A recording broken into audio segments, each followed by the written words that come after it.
वल्लभाधीश की जय, गिरिराज धरण की जय, श्याम सुंदर श्री अमने महारानी की जय, श्री गुसाई जी परम दयाळ की जय, श्री गोकुल नाथ की जय, दाव दयाळ की जय, श्री नवनीत प्रिया लाल की जय, अपने माथे विराता सेव्य स्वरूप की जय, બધાય વૈષ્ણવને જય જય કરી જય શ્રી કૃષ્ણ. જન્માષ્ટમીની ખૂબ ખૂબ બધાય ખૂબ ખૂબ બધાય ખૂબ ખૂબ બધાય પવિત્ર એકાદશીની ખૂબ ખૂબ બધાય ખૂબ ખૂબ બધાય ખૂબ ખૂબ બધાય. જીવનનો શ્રેષ્ઠ દિવસ પવિત્ર એકાદશી, પુત્રદા એકાદશી, શ્રાવણ શ્યામલે પક્ષે મહાનિશી કહે છે.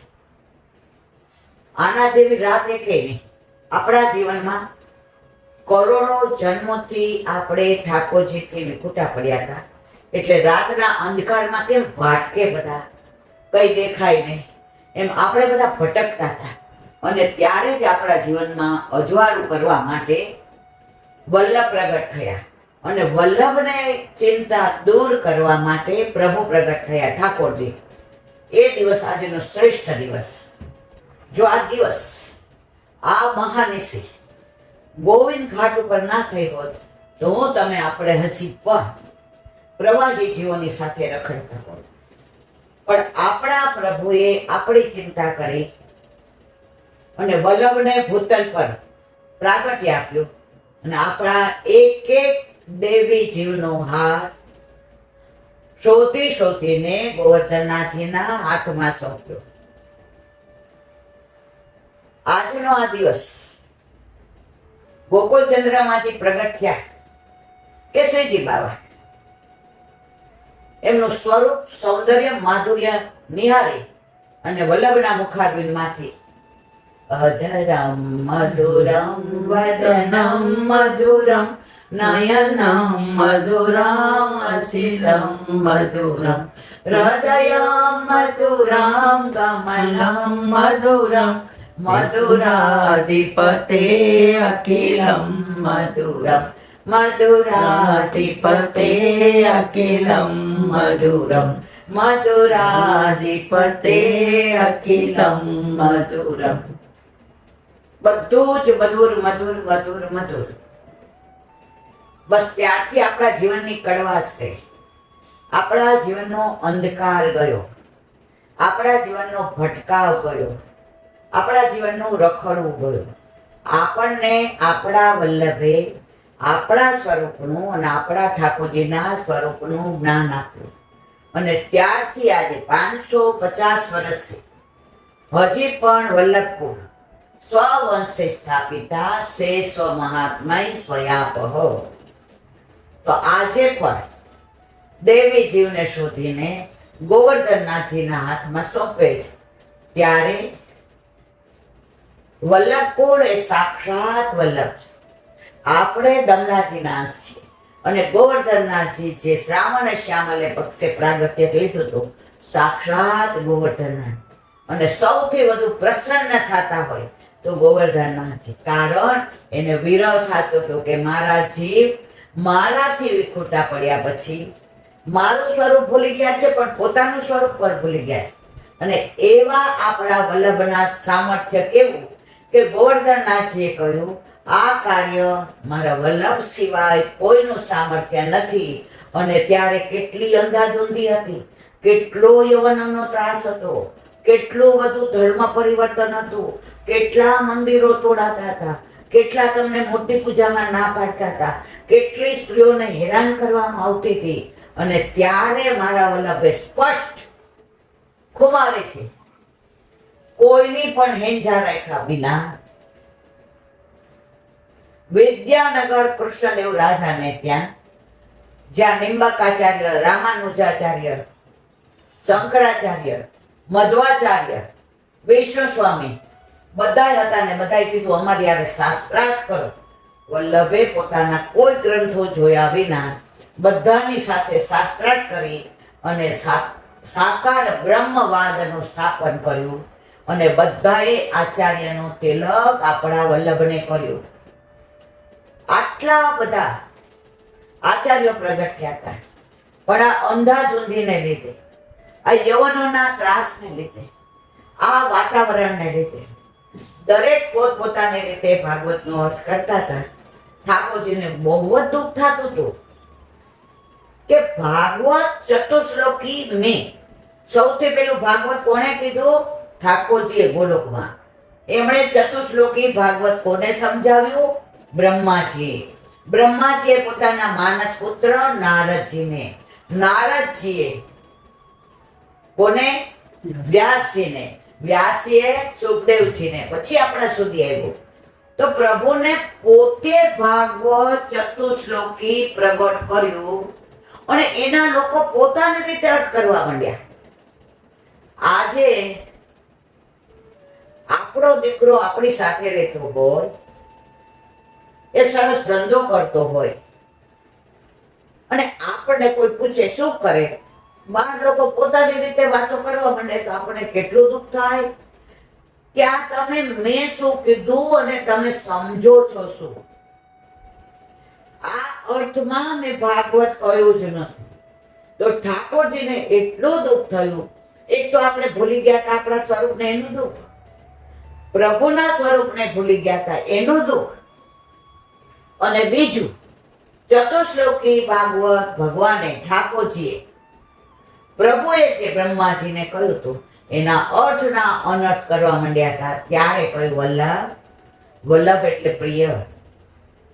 વલ્લભનો વિરહ સહન ન થાય, છતાંય કીધું મારા દેવી જીવ માટે વલ્લભ આપે જ ભૂતલ પર પ્રાગટ્ય લેવું પડશે.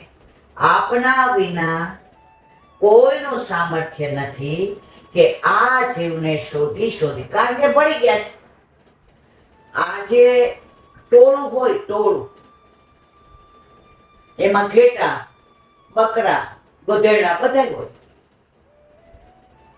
હવે એ બધાનું ટોળું જતું હતું. એમાં એક સિંહણને બાળ બચ્ચું આવ્યું, પણ સુવાવડની વેદનાને લીધે મૂર્છિત થઈ ગઈ. તો આ બાળ સિંહણનું બચ્ચું ઓલા ટોળા હારે હાલવા માંડ્યું. હવે એ ટોળામાં ભળી ગયું એટલે એની હારે ખાય, એની હારે પીએ, એની હારે બોલે, એની હારે સૂવે, એની હારે બધે વનમાં રખડે. એટલે સિંહનું બચ્ચું ભૂલી ગયું કે હું સિંહણનું બચ્ચું છું, હું જંગલનો રાજા છું. હવે સિંહણ ભાનમાં આવી, જોયું તો બચ્ચું નહોતું. માં છે ને ચારે બાજુ શોધે છે, વને વને, જંગલે જંગલે રખડે છે. એક ના એક દિન મારા બચ્ચાને હું શોધી લઈશ. અને આ ટોળું એકવાર નીકળ્યું અને સિંહણે ત્રાણ પાડી. બધા ભાગ્યા, ઓલું બચ્ચું ભાગવા માંડ્યું. બચ્ચાને જોઈને સિંહણ સમજી ગઈ, અરે આ તો મારું બચ્ચું જ મરી ગયું. ખેંચીને કીધું તું ક્યાં ભાગે છે? બચાવો બચાવો બચાવો. એ તું બકરી, ઊંટ, ગધેડું નથી, તું સિંહનો રાજા છો. તારે તો ત્રાણ નાખવાની હોય, તારાથી આ બધા ભાગે, તું ભાગે છે. મને છોડી દો. સિંહણને થયું એમને નહીં માને. સરોવરના કિનારે લઈ ગઈ, પ્રતિબિંબ બતાવ્યું. આમ જો તું મારા જેવું છે કે ઓલા ઘેટા બકરા ને ગધેડા જેવું? ઓલા જોયું, માને બેઠી પડ્યું, વીટળાઈ ગયું, પોતાના સ્વરૂપનું ભાન થયું મારા વાલા. અને પછી સિંહની જેમ રહેવા પડ્યો. તો આપણે પણ સિંહના બચ્ચા છીએ, કારણ ઠાકોરજીના શ્રી અંગમાંથી પ્રગટ થયા છીએ. આપણે બધા અહીંયા આવ્યા પછી ઘેટા બકરાની હારે રહેતા રહેતા આપણા સ્વરૂપને ભૂલી ગયા. ઠાકોરજીથી સહન ન થયું, વલ્લભને ભૂતલ પર મોકલા અને વલ્લભે એ ટોળામાંથી ને કહ્યું, તમે ઘેટા બકરા નથી, તમે સિંહ છો. ગર્જના કરો, તમારે ડરવાની જરૂર નથી. અને એક એકને શોધી અને ગોવર્ધનનાથજીના હાથમાં સોંપ્યા અને ગોવર્ધનનાથજી અતિ પ્રસન્ન થયા. જો પે શ્રી વલ્લભ પ્રગટ ના હોતે વસુધા રહેતી સુની. હું ને તમે રખડતા ને ભટકતા હો. અને માં તો સૌથી વધુ રાજી થાય. બ્રહ્મ સંબંધ જબ હોત યા જીવ કો તબ ही उनकी भुजा वान मुफरके दौर कर सोर कर जाय पियसो कही. वल्लभ प्रसन्न, વીરજા એટલે યમુનાજી પ્રસન્ન, ગોવર્ધનનાથજી પ્રસન્ન. આ ત્રણેય આટલા પ્રસન્ન એકી હારે કેવી રીતે થયા? બિછડેલા જીવનું કોઈ શોધી નહોતું શકતું, કોઈ નાથ નહોતો, અનાથની જેમ રખડતા હતા. એને વલ્લભે શોધીને ગોવર્ધનનાથજીના હાથમાં સોંપ્યા. એટલે યમુનાજી, ગોવર્ધનનાથજી અને વલ્લભ પ્રસન્ન થયા. મારા વાલા, આજનો દિવસ એ છે. આજનો દિવસ મારે કેવો મંગલકારી રે. આજ સખી મારે ઘેર પધાર્યા ગોકુળના ગિરધારી રે. આજનો દિવસ સૂરજ ઉગ્યો, ચંદ્ર ઉગ્યો, થઈ રહ્યો પ્રકાશ. આજ સખી મારે ઘેર પધાર્યા ગોકુળના ગિરધારી રે. આજનો દિવસ મારે કેવો મંગલકારી રે. આજ સખી મારે ઘેર પધાર્યા ગોકુળના ગિરધારી. બહુ મોટો છે, છેલ્લે આવે છે આ પ્રાગટ્ય બાબત. વલ્લભના સ્વામી ઘેર પધાર્યા, શું છે બીજું કામ? આજ સખી મારે ઘેર પધાર્યા ગોકુળના ગિરધારી રે. આજનો દિવસ મારે કેવો મંગલકારી રે. આજ સખી મારે ઘેર પધાર્યા ગોકુળના ગિરધારી રે. આજનો દિવસ આજે જીવનનો શ્રેષ્ઠ દિવસ. મનુષ્ય જન્મ લીધો, આજે દ્વિજ પ્રગટ થયા. આપણે દ્વિજ એટલે બીજો જન્મ. જો દાંતને દ્વિજ કહેવાય. દાંત એકવાર આવે ને પછી જાય પાછા બીજી વાર ઉગે. બે જન્મ હોય ને બધા દ્વિજ કહેવાય. પક્ષો ઈંડા મૂકે ને એને દ્વિજ કહેવાય. એકવાર ઈંડો મૂકે ને પછી એમાંથી બચ્ચું આવે. તો આપણે દ્વિજ થયા, બીજી વાર જન્મ લીધો. કયો? વૈષ્ણવનો. એને પેલા જે પણ કર્યું, ઠાકોરજી કે જા માં, તને એની ખબર નહોતી, તને તારું સ્વરૂપ નહોતું ખબર, તને મારા સ્વરૂપની નહોતી ખબર. તો બધું ભૂલું પડીને ભટકતો હતો. પણ સવારનો ભૂલેલો ભટકેલો સાંજે ઘરે આવે ને એને ભટક્યો ન કહેવાય. તને અહીંયા ભૂતલ પર મોકલો, ખૂબ રખડો, ખૂબ ભટકો, પણ વલ્લભે તારો હાથ આજે મારા હાથમાં સોંપ્યો એટલે હું તને ભટકેલો નથી કહેતો. દુનિયા આખીના આચાર્યો એમ કે છે સારો એ મારો, મારો વલ્લભ એમ કે છે મારો એ સારો. આપણે કોના છે? વલ્લભના. એટલે સારા નશાની વ્યાખ્યા આપણે કરવાની જરૂર નથી.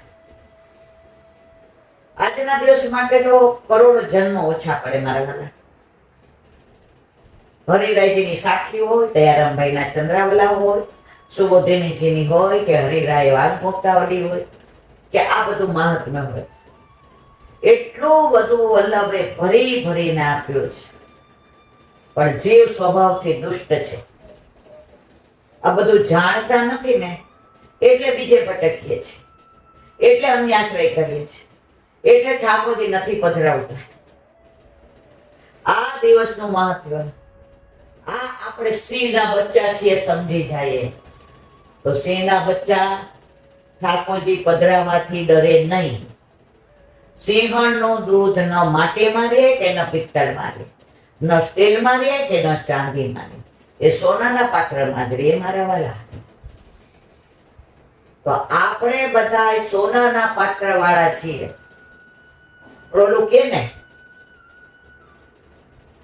પારસના વાટકે ભીખ માગે, ઓલા બ્રાહ્મણ જાતો હતો, ઓલા સંત મહાત્મા રસ્તા મળ્યા, હવે એને રસ્તામાંથી પારસ મળી ગયો, બીજા બધા નો ઓળખે, ચડકતો પથ્થરો નાખી ફેંકી દે. સંત મહાત્મા તો પહોંચેલા હતા, અરે પારસ મળે, લઈ લીધું. રસ્તામાં કે અરે મિયા માયાને કેમ સ્પર્શ કર્યો? મારો તો લીલામાં જવાનો સમય છે, આ મને માયા લાગી જશે તો મારો જન્મ વૃથા થશે. પેલો જે મળશે એને આ પધરાવી દઈશ. બ્રાહ્મણ મળ્યો, જનક નાઈને નદીએથી આવતો તો તિલક કર્યું હતું ચંદન. બ્રાહ્મણ દેવતા મારે હવે ગોચરી કરે, આપણે શું કહેવાય મધુકરી કરવાનો ટાઈમ. એ કે લ્યો આ લઈ જાઓ, તમારે મધુકરી કરવી જ નહીં પડે. બ્રાહ્મણ દેવતા લઈ વાડકામાં પારસમણી મૂક્યો. લ્યો આમાં આપો બધાય મનોલા સંતમાં.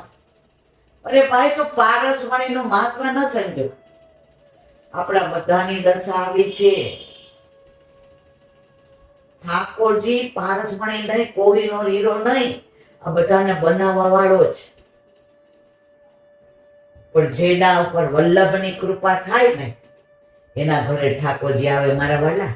બાકી બધા એમ કે ઈલાબેન એમાં આગ્રહ ન કરતા, હમણાં અનુકૂળતા નથી. ઠાકોરજી કે ઈલાબેન તમે શાંતિ રાખો, ઉતાવળ કરો માં. આ જીવને હજી પ્રભુ પધરાવું એવું સોનાનું પાત્ર થયું નથી. હજી ગિલેટ લગાડેલો છે સોનાનો. બાર બધાને કે છે આ સોનાનો છે મારો હાર, પણ લગાડેલું ગિલેટ છે મારા વાલા. ગિલેટ વાળાનું બાર વેચવા જાય ને તો સોનાનો ભાવ નો આવે, એટલે એને આપણે આગ્રહ કરાય નહીં. એ મારા વાલા ઘણું કેવું છે. પરંતુ પારસમણીની વાત નીકળી તો એક કહી દો. વૃંદાવનમાં એક જ્ઞાનદાસ કરીને સંત હતા અને સ્વામી હરિદાસ જેને બાંકે બિહારીનું પ્રાગટ્ય કરીને પાઠ બેસાડ્યા. એને કોઈ રસ નહીં. રાધે રાધે બાંકે બિહારી રાધે, બસ બીજો કોઈ રસ જ નહીં. હવે આ જ્ઞાનદાસને પારસમણી મળ્યો હતો. હવે ભક્તિ એટલી કરે, દાન એટલું કરે, નામ એટલું લે. પારસમણી માંથી જેટલું રોજ મળે એમાંથી ભંડારા કરે. બધા મંદિરોમાં હીરા મોતી માણેકના શ્રીંગાર કરાવે, વધે એટલું પોતાના માટે ઉપયોગ કરે. હવે મનમાં અંદર રંચક અભિમાન કે પારસમણી ભલે મારી પાસે છે, બીજા પાસે હોય તો આટલું કરાવે. ઠાકોરજીથી બધું સહન થાય, અભિમાન સહન થાય. હવે એના મનને વ્યથા રહેવા માંડે, એનું મન ઉદ્વિગ્ન રહેવા માંડે, ઉદાસ રહેવા માંડે. સ્વામી હરિદાસ પાસે, પ્રભુ આટલું સુખ છે, આટલા ભંડારા કરું છું, મારી પાસે પારસમણી, આટલા મંદિરોમાં હીરા મોતી માણેકના દાન કરું છું, મન ઉદ્વિગ્ન રહે છે, વ્યથા અનુભવે છે, મને ક્યાંય ગમતો નથી. રસ્તો બતાવો. તારી પાસે પારસમણી છે? હા. યમુના જનપદલાલ રાજા સ્નાન કરે. ઓલાને આમ મનમાં વિચાર આવ્યો, અરે હું ખરું કરીશ ખોટું કરીશ, આ પરસમણી જશે ને મારું શું થશે? પણ ગુરુ આજ્ઞા, આજે ગુરુ, કાલે ગુરુ પવિત્ર ધરાવવાનું, પવિત્ર બારસ, અને આજે વલ્લભ ગુરુને જ ઠાકોરજીએ આજ્ઞા કરી. યમુનાજીમાં સ્નાન કર્યું. પારસમણી જોવે ને આમ મન ન થાય, પણ ગુરુ નામ લઈને પધરાવી દીધું. પાછા આવ્યો, પધરાયું. હા, હવે જલસા કર. પારસમણી ગયો, પૈસા તો ગયા. હવે તો મધુકરી કરે ત્યારે ખાવાનું મળે. હવે કોઈ ભંડારો કરે ને બધાની વાહવા થાય ને, અરે રે મારી પાસે હોત તો હોય ભંડારો કરત, મારી વાહવા થાય. વળી કોઈ કે અહીંયા 50 તોલા સોનાનો હાર કરે, હોય કે આ મંદિર માણે કેવો પણ ઓઢાડ્યો, વાહ વાહ આવા ભગવદીઓ છે. અરે રે આ પારસમણી ન પધરાવે દે તો મારી વાહ. હવે થોડો વખત થયો એટલે બધું ઉદ્વિગ્ન થઈ ગયું, ઉદાસ રહેવા માંડ્યા, ઊંઘ ન આવે. સ્વામી હરિદાસજી પાસે બહુ વ્યથા થાય છે. આ બધાય કરે છે, હું કાંઈ નથી કરી શકતો. તારે નામ જોઈ છે, તારે પ્રતિષ્ઠા જોઈ છે, તારે પ્રશંસા જોઈ છે, તો 84 લાખ યોનીમાં ફર. અને જો તારે છેલ્લો જન્મ હોય, ઓલાને સામો જોયો, ઓલાનો વિચાર કરતો જોયો. સ્વામી હરિદાસજી બેઠા હતા, રજ લીધી વ્રજની, આમ લઈને આમ કરી, ઉપરથી નાખી.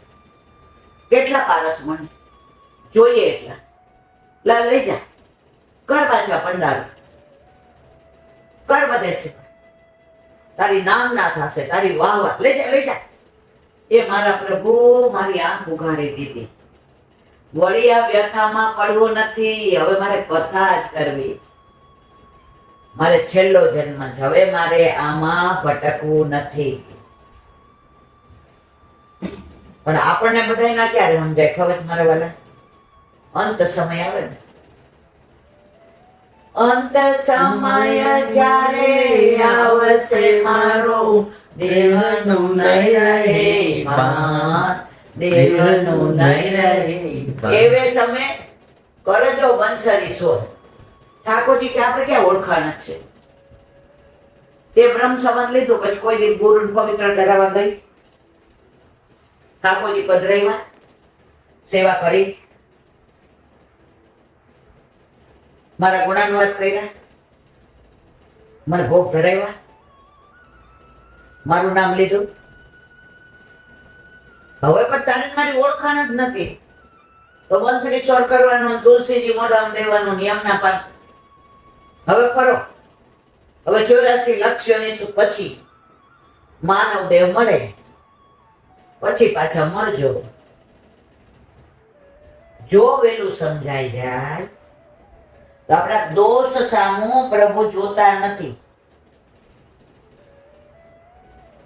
એક બેન 72 વર્ષ સત્સંગ સાંભળે, ઠાકોરજી પુષ્ટ કરાવે છે, પણ મારી પછી કોણ?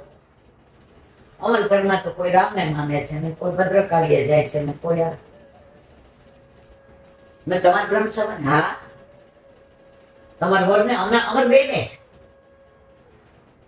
કમાઈ જ કોણ? એ કે હવે છોકરા પણ અમારે પેન્શન આવે છે. એલા બેન 72 વર્ષે પધરાવાય ઠાકોરજી. મેં તો 12 વર્ષે પધરાવાય. એના વર કે હું એને બહારની ટેલ કરતો, એલા બેન મને અંદરનું કાંઈ ન આવડે, કારણ કે અમે આવું કઈ જોયું જ નથી. અમે નાના હતા ને ગુરુદેવ આવ્યા ને આખા ગામને દેતા હતા, તો અમને બ્રહ્મ સંબંધ દીધો, બીજી કાંઈ અમને. પણ આમ કોણથી ભેગી એટલી ખબર પડે. મેં તો બહારની ટેલ એ કે બધી કરીશ. વાસણ બોલતા ન આવડે કે ઠાકોરજીના વાસણ બધા ઘસી દઈશ, એને જોશે બધું લઈ આવી દઈશ, ફ્રૂટ બધું સુધારી દઈશ. ઓલું હજી ઠાકોરજી નહોતા પધારે એટલે ભાષા પુષ્ટિમાન કે ન હોય કે પ્રભુના પાત્ર કરીશ, કે પ્રભુનો વ્યવસ્થિત કરીશ, એટલું. મેં કીધું તમારે પધરાવે છે, એ કે પણ મને 78 વર્ષ છે. પહેલાના જમાનામાં તો એના બેન ઉંમર નહોતા જ. મેં કીધું, "એ ઉંમર છોડો, પધરાવા છે?" એ કે હા. પછી અમે નહીં હોઈએ તો ગુરુ ઘરે પધરાવા કોણ જશે? બધી પ્રભુની ચિંતા કરવા છે ને તમે શું કામ કરો છો? ઠાકોરજી પધરાવ્યા. હવે દૂધ મિશ્રી મેવું તે બેનથી જે સામગ્રી થાય કોકવાર પેરાય કરે ને કોકવાર દૂધીનો હલવો કરે ને એના થાય એટલું 3-4 દિન એનું વર એમ કે થોડું તમે હલાવો ને. 2 જણા પ્લેટફોર્મ પર બેસીને હલાવે. પછી ત્યાં સફાઈ થઈ જાય એટલે કે હવે જાઉં છું બહુ ને કે તમે અમે બધા એક હાડા 6 પછી ઉઠે. અમે 5 વાગે ઉઠી જઈએ. પ્રભુ કેવી કૃપા કરી. એની મોટી વહુને લગ્ન થી 18 વર્ષ થયા હતા. હવે પથ્થર એટલા દેવ કર્યા પણ આ પ્રભુ આના માટે નથી. પણ પ્રભુ પધારે ને એટલે અવાંતર ફળ. અવાંતર એટલે વચગાર હતો. અહીંથી બોમ્બે જતા હોઈએ રાજધાની બરોડા ઊભી ન રહે પણ મનમાં એમ થાય કે લીલો ચેવડો ત્યાં મળતો હોત ને ઊભી રહેતી હોત તો સારું. એટલે તે ટીકા નથી ઊભી રહેતી. આપણે કે હાલો કાંઈ વાંધો નહીં. હવે ત્યાં સિગ્નલ ન મળ્યું. બરોડા ઊભી રહી. ઓલો વેચવા વાળો ચડીને આપણને કે લીલો ચેવડો, અરે લાવ લાવ લાવ. તો અવાંતર પડે છે. આપણી મંજિલ કઈ છે? બોમ્બે. તો 18 વર્ષે પ્રેગ્નન્ટ રહ્યા. એના મનમાં ઠસી ગયું કે આ બધી કૃપા ઠાકોરજી ઘરે પધાર્યા એને એ બા મારે બ્રહ્મ સંબંધ લેવું છે. બેટા વિચારીને લેજો, નાનો ટેણીઓ છે. પણ નાનો ટેણીઓ હોય તો ટેન ન કરાય. એના વરને કે આપણે 2 લઈએ. એનો વર કે હું કંઠી પહેર્યા સિવાય કઈ નહીં કરવો. હવાના પોરમાં કચકચ ન કરવી. આવું ન બોલો. 2 બ્રહ્મ સંબંધ લીધું. 4 જણા ઠાકોરજીની સેવા પૂછે. એટલે આને એવું કીધું હોય કે આખો દી ગળું ગળું ધરાવો, કાંઈ આપણે ચેવડો ને સેવને ન ધરાવે. એ કે આજ્ઞા લેવી પડે ને પછી તારે સુવાવડ આવે એટલે તો ફોન કરે. એનો વર કે મને તો બધું આવડે છે. રમેશ તું કરીશ? હા બા આને હજી તો 9 મહિના ત્યાં સુધી મને ફેંકાની આજ્ઞા લીધી. દેવના ચક્કર જેવો દીકરો ઠાકોરજી આપ્યો. અત્યારે સકડી ધરાવે છે. હવે બા દાદાથી થતું નથી, ઉંમર થઈ. બા તમારાથી થાય એટલું કરો, હવે અમે કરશું. પ્રભુ એની વ્યવસ્થા મારા વાલા કરી જ લે છે. એક બેન મને કે મારે 2 દીકરીઓ છે પછી કોણ કરે? મેં તો આટલો મોટો બંગલો છે. એ કે એ તો વિલ બનાવી દીધો છે. લૌકિકમાં વિલ બનાવો છો તો અલૌકિકમાં પ્રભુ તમારી ચિંતા કરે. તમે નાના છો 50 વર્ષના પુશ કરાવી લ્યો ને. ના રે ના પણ દીકરીઓ કરે. મેં તો વાંધો નહીં. હજી વલ્લભ કે છે આ ફળ પાક્યું નથી. હીરાબેન ખાટું હોય ને રહેવા દેજો, ઠાકોરજીને ભાવે નહીં. તો આજે આવો સુંદર દિવસ. આજ તો એમ થાય હવે જો પ્રભુની કૃપા એ તૂટતી ટાઈમમાં મોટી 11 સાંજે લૌકિકમાં જવું પડે એવું જ છે, છૂટકો જ નથી. તો સવારના વહેલા ઉઠીને સત્સંગ કરી લીધો. હવે ઠાકોરજીને જગાવશું અને આનંદ પરમાનંદ કરશું. 5 વાગે લૌકિકમાં જવાનું, ત્યાં જશું. સંસારમાં રહીને શ્યામને ભજાય મારા વાલા. મજબૂરીનું બીજું નામ મહાત્મા ગાંધી. ખાવા ન મળે એટલે કે હું ઉપવાસ પર છું. 99.9% એવું થાય કે આપણે ના જ જઈએ. પણ આજે આનો હાથ ચોખ્ખો ને એટલે આપણી મજબૂરી છે. સવારે ઠાકોરજી વહેલા જગાવી દીધા. અને આજે 11 પવિત્ર એકાદશી, પવિત્ર દિવસ, પવિત્ર મન, પવિત્ર માહોલ, પવિત્ર બધા તરંગો. આ પવિત્રની અંદર આજે પવિત્ર ઠાકોરજીને ધરાવી અને કાલે ગુરુને ધરાવી. હવે પુત્રદા એકાદશી. કાલે થોડીક મારી ક્યાંક ગેરસમજ થઈ છે, માફ કરજો. પુત્રદા એકાદશીનું અનુસંધાન આ છે. પેલું છે જ પણ એ બીજી 11માં. આ પુત્રદા એકાદશીનું અનુસંધાન એ છે મારા વાલા. જમનાવતામાં કોમલદાસના પિતા રહેતા ગોરવા ક્ષત્રિય. એ કુંભના મેળામાં ગયા. હવે એમના ઘરે કઈ હતું નહીં. એક સંત મળ્યા, એની બહુ સેવા કરી. તારા ઘરે ધર્મિષ્ઠ પુત્ર થશે. રાજી રાજી રેડ થયા. એ દિવસ આજે હતો જે આશીર્વાદ આપ્યા એ. એટલે 9 મહિના 9 દિવસ પછી કુંભદાસનું પ્રાગટ્ય. એટલે આજની એકાદશી પુત્રદા એકાદશી. અને એના કાકા ધર્મદાસ અને બધી ગાયોની સેવા કરી. અને કુંભદાસ પણ એની સાથે જાય. નોલી ગાય સ્રવે દૂધ ત્યાં દર્શન થયા. અને 20 વર્ષ પછી વલ્લભને શરણે આવ્યા. અને વલ્લભે કીર્તનની સેવા કુંભદાસને સોંપી. તો એવી આજે પુત્રદા એકાદશી. આજના દિવસમાં એમ થાય આ કહી દઉં કે આ કહી દઉં, પણ હજી મારા પ્રભુને જગાવવાનું મારે અવેર થાય. એટલે આ લીલાને વિરામ આપી હરિરાયજી કૃત વલ્લભ સાખી. હરિરાય મહાપ્રભુજી કી જય. કાલે આપણે 97મી સાખીને વિરામ આપ્યો. આજે 98.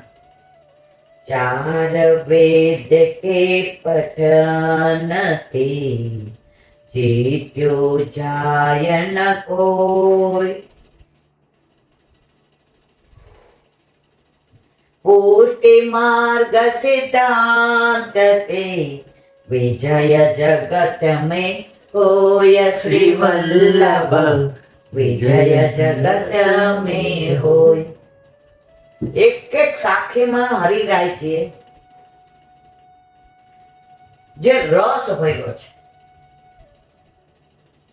કેરી મોટી હોય, સરસ હોય, સુંદર હોય, રસાળ હોય, પણ ખાઈ લો એટલે છોતરા કોટલા તો ફેંકવા જ પડે. આ રસ એવો છે ને, આમાં છોતરા કોટલા જ નથી. તમે રસ પીધે જ રાખો, અને જેમ પીઓ ને એમ વધુ પીવાની ઈચ્છા થાય.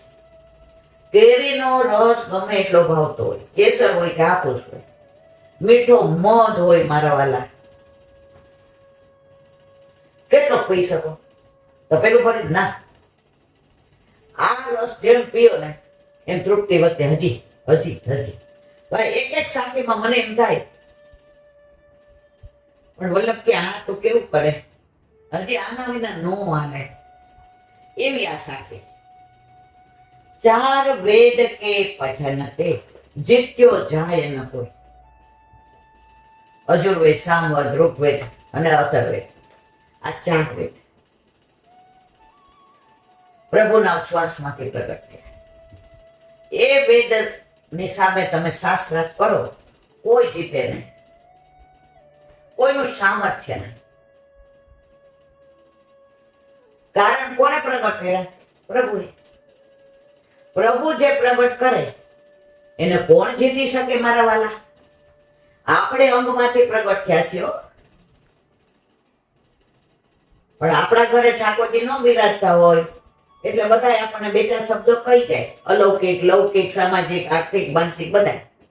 પણ જો આપણા ઘરે આપણા માથે આપણા પ્રભુ બિરાજતા હોય તો ઠાકોરજી આમ કરે બેઠા છે. માં તો ચિંતા કરમાં, હું છું ને, મેં હું ના. ઠાકોરજી ઘરમાં ન હોય, પ્રભુ કે હજી આપણે અહીંયા જવાની જરૂર નથી. 4 વેદ કે પઠન તે જીત્યો જાય ન કોઈ. કોઈને જીતી ના શકાય. કોણ જીતી શકે? હવે કે છે પુષ્ટિ માર્ગ સિદ્ધાંત તે વિજય જગત મેં હોય. આમાં ઘણા બધા ભગવદીઓનું નામ છે. રાણા વ્યાસ, મુકુદાસ. હવે એનું વિવરણ મારે કરવું છે, પણ એમાં ઓછામાં ઓછું અડધો પોણો કલાક છે. આજે આપણી પાસે સમયની મર્યાદા છે. બા ઠાકોરજી આપણી રાહ જોવે છે કે માં આજે મોટી એકાદશી છે, હવે જલ્દી આવ, મને જગાવ. એટલે આ સાખીનું પૂરેપૂરું વિવરણ કાલે આપણે કરીશું. બોલો વલ્લભાધીશ. હરિરાય માં મુક્તાવલી.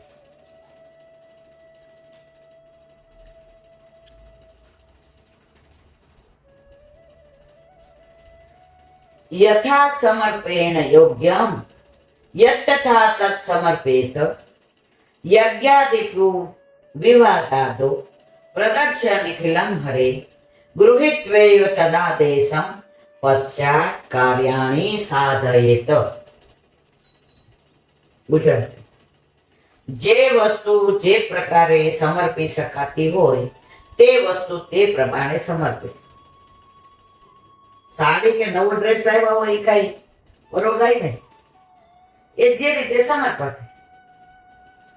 ઠાકોરજી પુષ્ટય નહીં આવ્યા એટલે મને ભગવદીઓ શીખવાડતા, ત્યારે સાડી જ પહેરતી, કોઈ દિવસ ડ્રેસ સેન્ડિંગ પહેર્યા નથી. હું કહું બા હવે આનું એ ભગવદીએ સમજાવી લા, આને સરસ વાળી સિંહાસન પર પધરાવી દે, એના ઉપર સફેદ વસ્ત્ર અને ઠાકોરજીને બિરાજતા. બહુ નહીં રાખતી હો, ક્યાંક સાડી નવી હોય ને વાગે તો પ્રભુ તો ફૂલથી વધુ કોમળ, પ્રભુ તો માખણથી વધુ કોમળ, તરત લઈ લેજે. હવે એકવાર એવું બન્યું, આરાધ્ય નવા સેન્ડલ લઈ આવ્યો એને સગો. હવે ઘરમાં કાંઈ પણ લાવીએ એટલે ઠાકોરજી પાસે મૂકી દઈએ કે પ્રભુ જો બરાબર છે ને, આ તારું છે, પછી અમને આપજો. હવે બે વાતું કરે. આરાધ્ય સગુણ કે આપણે ચંપલ પહેરીને તો ઠાકોરજી પાસે જવાય નહીં, આપણે તો અંદર નથી લઈ જતા, બા તો ચંપલ એ બહાર મુકાવડાવે છે. ગમે એવા હોય બા કહી દે ચંપલ બા. હું સાંભળી ગઈ એટલે હું 10-10 રૂપિયા બે લઈને આવી બેને. મને કે બા હવે મેં તો આ બે નવા પહેરી અને રોડ ઉપર જા, કેળાની લારી હોય ને 10-10 રૂપિયાના બે જોઈને લેજો, પોચાનો હોય, સડેલાનો હોય, કાચાનો હોય, એટલે તમારું સમર્પણ થઈ ગયું. એવા રાજી થઈ ગયા. આવીને કેળા લઈ આવ્યા, મેં તો હાથ ખાસા કરી અને ટોક કરો, મિશ્રી પધરાવો અને ધરો, થઈ ગયું સમર્પણ. અહીંયા જે વસ્તુ જે રીતે સમર્પણ થતી હોય એમ કરાય. ચંપલ પ્રભુને દેખાડાય ને, નવી બેગ આવે ઠાકોર પેલા છોકરાઓને, પ્રભુ પાસે પધરાવો તો શું કે છે, યજ્ઞમાં સામગ્રી હોય. હવે લગ્ન હોય છોકરાના છોકરીના, ઓલો કે જવ લાવજો, તલ લાવજો, ના લાવ, પૈસા પ્રભુને કહો કે આ, અને પછી લાવો. જે વસ્તુ જે પ્રકારે સમર્પી શકાતી હોય તે વસ્તુ તે પ્રકારે સમર્પી.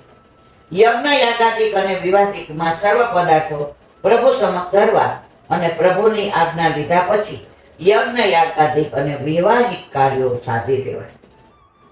સેવકનો ધર્મ એ જ છે કે પોતાના સ્વામીને દેખાડ્યા વિના અને એની આજ્ઞા થયા વિના કાંઈ પણ સ્વતંત્ર રીતે કરવું નહીં.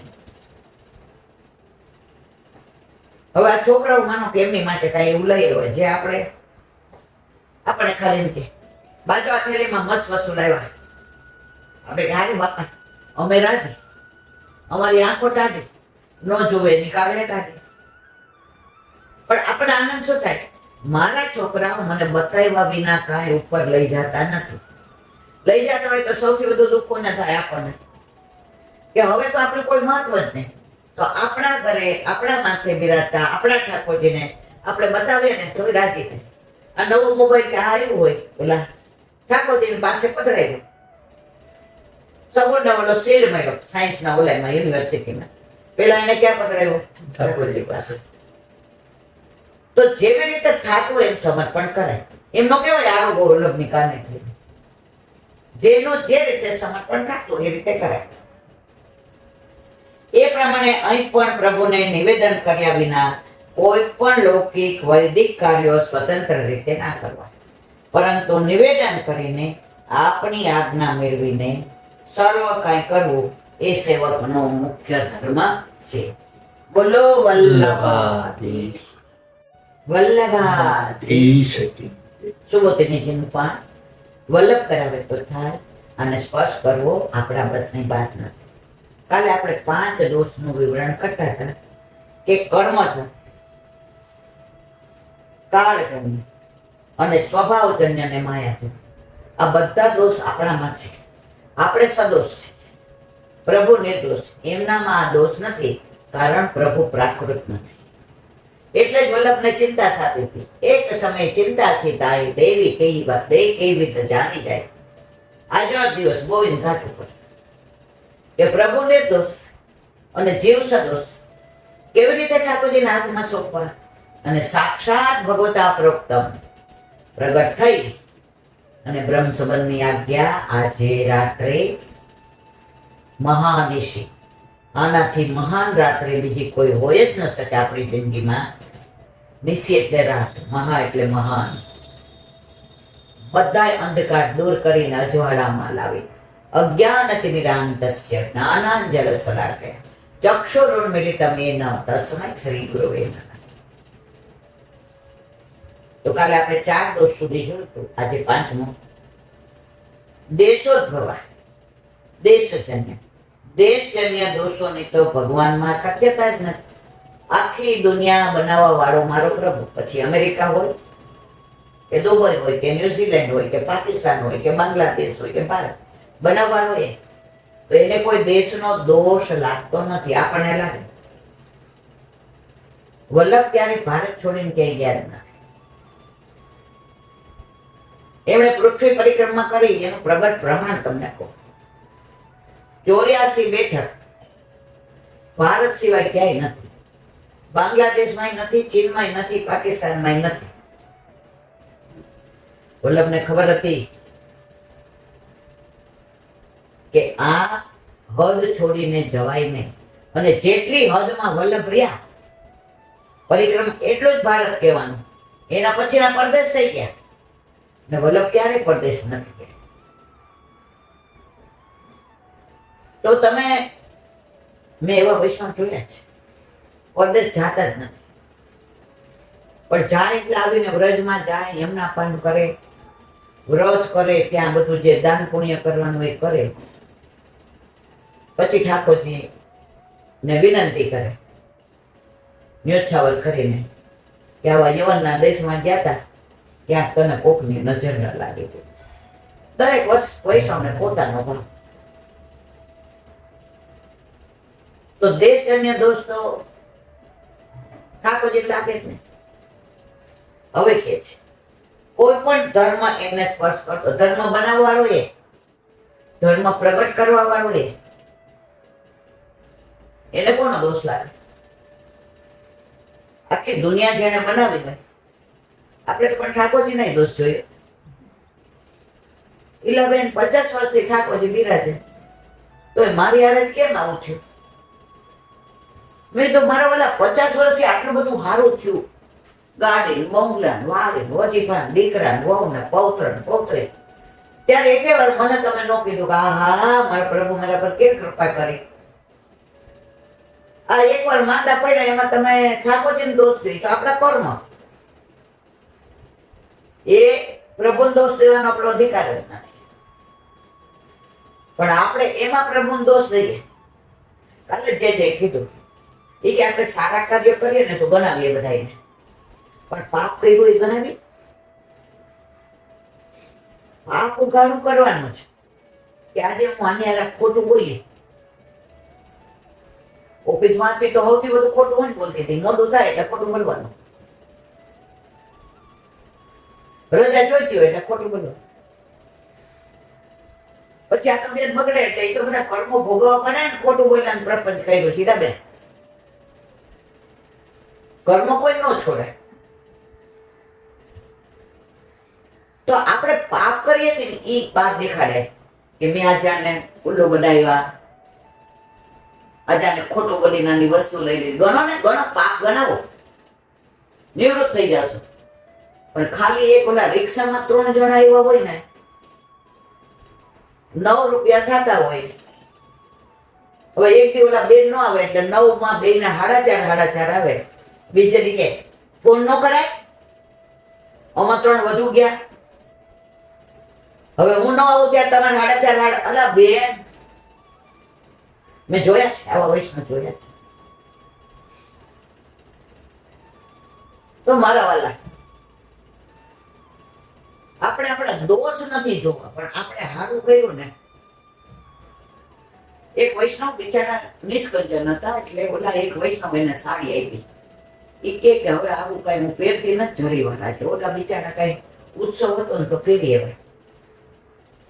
ઓલા બેન બધાને કોણી મારે. આ ઘણા વખત પહેલાની વાત. એટલે હું તો ઓફિસથી દર્શન કરવા ગઈ હતી, એટલે આપણા ઘરે બિરાજતા નહોતા ઠાકોરજી. અને મારે ચાલુ ઓફિસ આવી હતી, એટલે જલ્દી પાછું આવું હતું. કારણ કે માર્ચ મહિનામાં તો રોજ રાતના 10 વાગે લાખો રૂપિયાના NSC ના બધું હોય ને, હેડ ઓફ ધ ડિપાર્ટમેન્ટ ચાવી લઈને જાવ. મારે જલ્દી જવું હતું. બધા એકબીજાને કોણી મારે ને પછી આમ હામું જઈને હશે. એટલે ઓલા બેન મારે ઈશારો કર્યો કે એલા બેન મારા સાસરીને ઘર ઉતરવું છે ને, અને મારા દીકરાનો જન્મ દિવસ છે એટલે તમે મોટા. મેં કીધું હા હા. એટલે મને કે આમ ઈશારો કર્યો હાથ મેં કીધું હા હું કરી લઉં. બહાર નીકળીને એટલે એની આંખમાં પાણી હતા. મેં કીધું કામર વાળા કેમ ઢીલા થયા? એટલે બેન આ સારી છે ને, તમને કોને આપી કહું? મેં મને ખબર જ કોને આપી છે. એ બેને બહુ વાર અમને બધાને કીધું કે આ મારી સારી છે. એ કે તમને કીધું એનો વાંધો નહીં, પણ બધાને કોને મારી મારી દેખાડે તો બધા મને સામું જોઈને હસતા હતા. હવે મેં નક્કી કર્યું કે ટીગડા વાળી સાડી પહેરીશ, પણ કોઈ નહીં લઈશ. મેં તો હું બહુ રાજી થઈ. પછી એને સાસરીને ઘર ઉતાર્યા. એટલે મેં કીધું તમે 2-3 સાડી લઈ આવો. મને કે હવે એ ભૂલ ન કરે. મેં તો બધા સરખા ન. તો કે ના, મને વલ્લભભાઈ જગાવી દીધું કે હું ઘરમાં બિરાજું છું. શું કામ હોશિયારી થાય છે?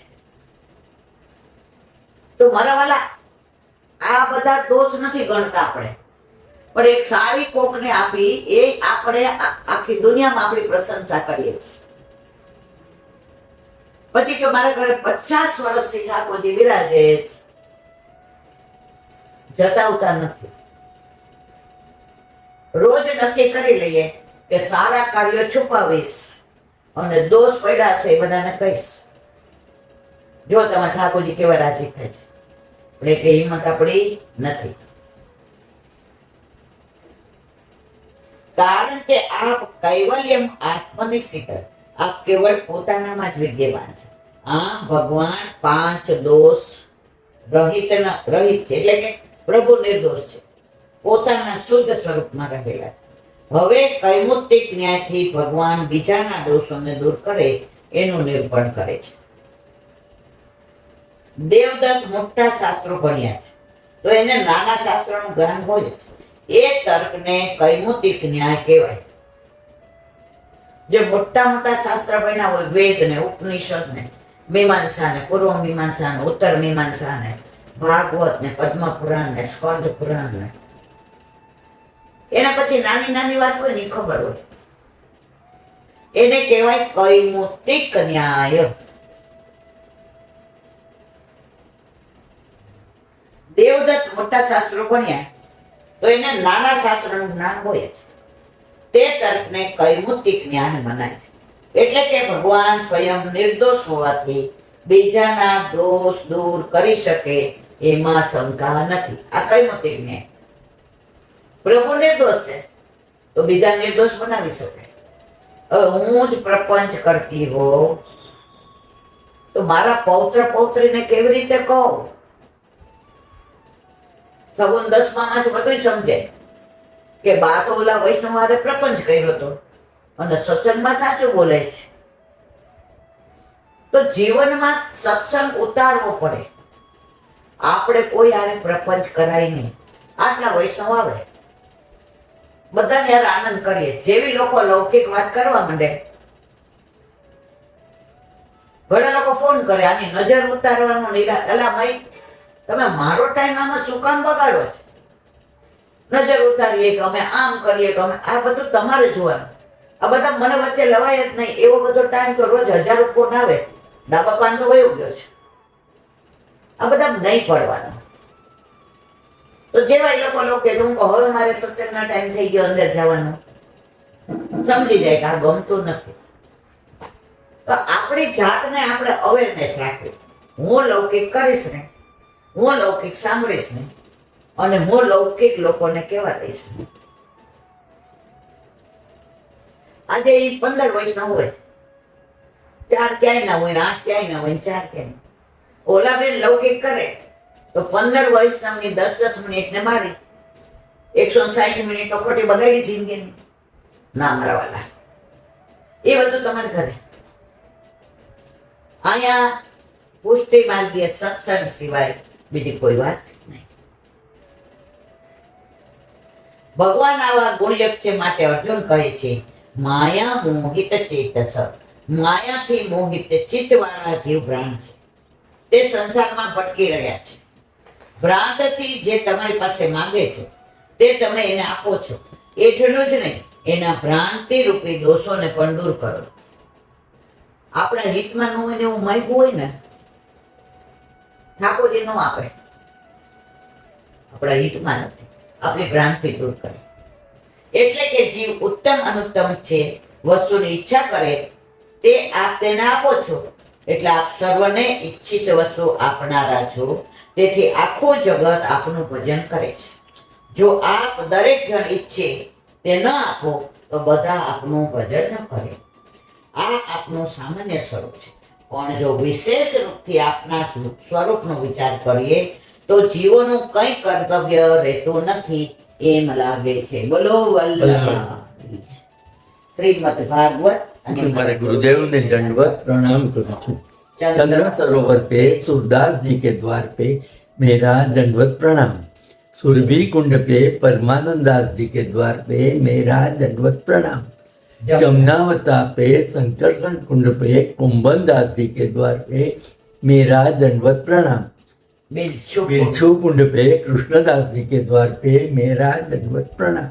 कदम खंडी पे गोविंद स्वामी के द्वार पे मेरा दंडवत प्रणाम.